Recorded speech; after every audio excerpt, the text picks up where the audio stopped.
So I'm gonna do this now because I'm really tired, and it's been a really exhausting last day or so. I live in Buffalo, so I took a trip out with my son and my best friend Heather, and we went to Albany. And I spoke at a press conference where we were trying to get people to hear about Brittany's Law and hear why it's important. And if you don't know, Brittany's Law is a registry that would establish a list for violent offenders similar to the sex offender registry, so that if somebody is convicted of a violent crime, they would go on this list, and then all future victims could then go to this list, look up the person they're dating, and find out if this person is dangerous. So, while I'm still thinking about it, while it's still raw in my head, I would like to read the speech that I wrote and read during the press conference. And so, here it goes. Hello, my name is Jessica Kasich. I'm 27 years old, and I've been a single mom for 5 years. 5 years ago this month, I was trapped in the bathroom months after my abuser showed me what claustrophobia feels like. I was sitting in the bathtub, not even taking a bath, just trying to give myself personal space, curled up in a ball, practically convulsing while my abuser screamed at me that I couldn't be expected to care for our baby if a small bathroom freaked me out. But it wasn't the bathroom. It was the fact that it was a tiny bathroom. The door was shut, the temperature was rising from our body heat, and it was just him in the bathroom guarding the door and screaming at me while I was 8 months pregnant with our child. Fear is intoxicating. It's unpredictable, and the health problems alone caused by the stress of it had me in a heart monitor, and even a crash cart placed next to my bed after I gave birth because of a moment where I was snapped awake to my abuser running in my room hours after I had our baby, screaming about whether or not our son would have his last name or not. 5 years ago, that very same bathroom also kept me safe. You see, domestic violence is cyclical. At times, with the right research and knowledge, it can even be predictable. It happens over and over and over. The abuser never changes, but the victim is always expected to. 5 years ago, I had returned to my abuser for the 6th time, and it would have been my last alive if the day hadn't gone the way that it did. I would be dead, as would my 5-year-old son. 5 years ago, I sat against the bathroom door, bracing my foot against the toilet to hold the door shut and rocking my 5-month-old son, praying to God his bones weren't broken. Hours before that, my abuser had headbutted me, jumped on me while I held our son, in turn jumping on our 5-month-old son, choked me, took my glasses, and slammed and deadbolted the front door shut. I hightailed it to the bathroom as he took my car keys, and food stamps card. He always normally took my phone too, but because of how predictable his cyclical explosion was, I was able to hide my phone before the fight actually started.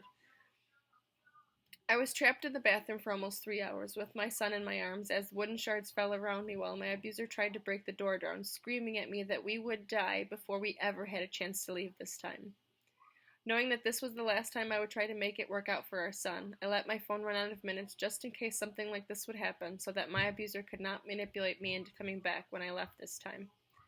When you run out of minutes with a Cricket phone, you can text for about 2 weeks before you lose your number, so I texted 4 people. 1, his mother, who lived in the apartment that was below him.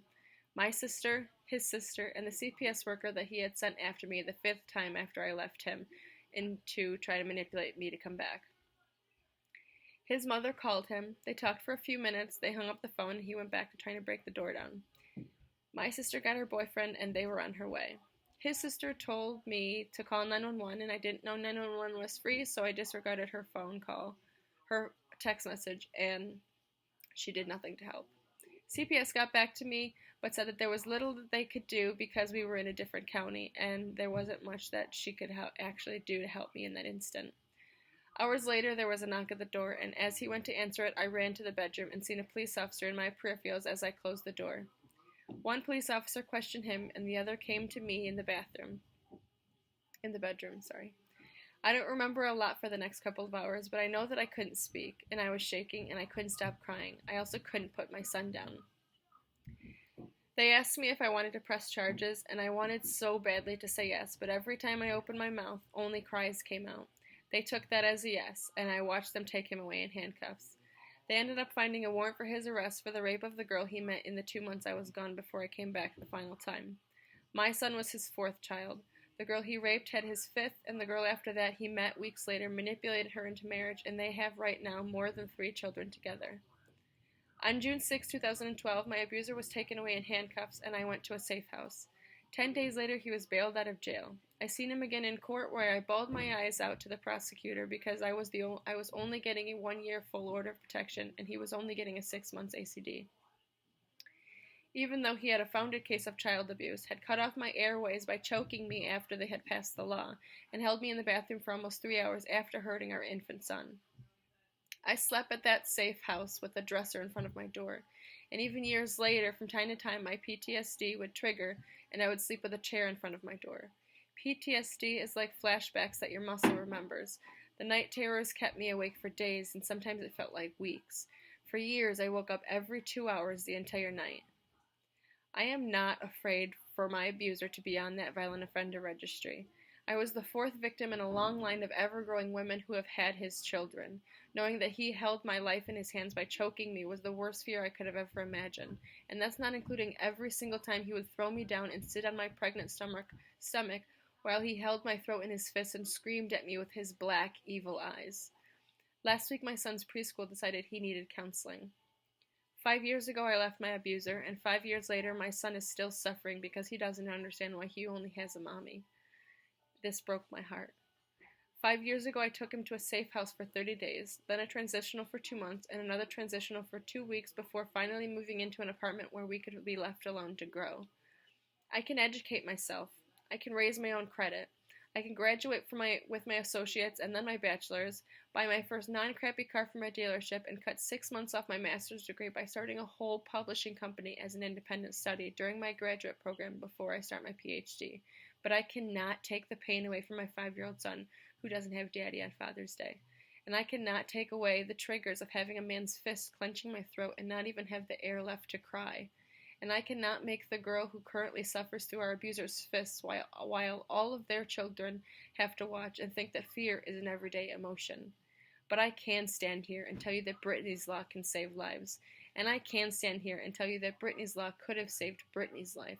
And through experience, I can tell you that the fear of having his hands clenching my throat and his body sitting on my pregnant stomach is the worst fear than having his name on a list and knowing that all the women left to come have a resource to finding out that we aren't all crazy, and we aren't all the only women that have ever made him feel this insane.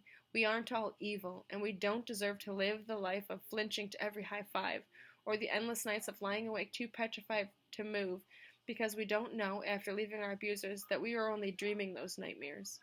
I stand here today beside Brittany. I stand here today beside Helen.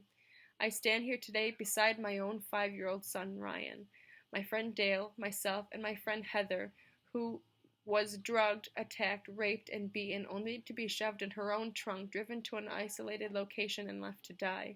We need Brittany's law. There will always be fear present while violence exists. There will always be fear present while abusers roam free and the law bends and breaks and goes left unsaid. There will always be fear without Brittany's law. But knowledge is power, and Nelson Mandela said it best. May your choices reflect your hopes, not your fears. Let us educate ourselves and give us the opportunity to protect ourselves and our children, not bury them. Thank you.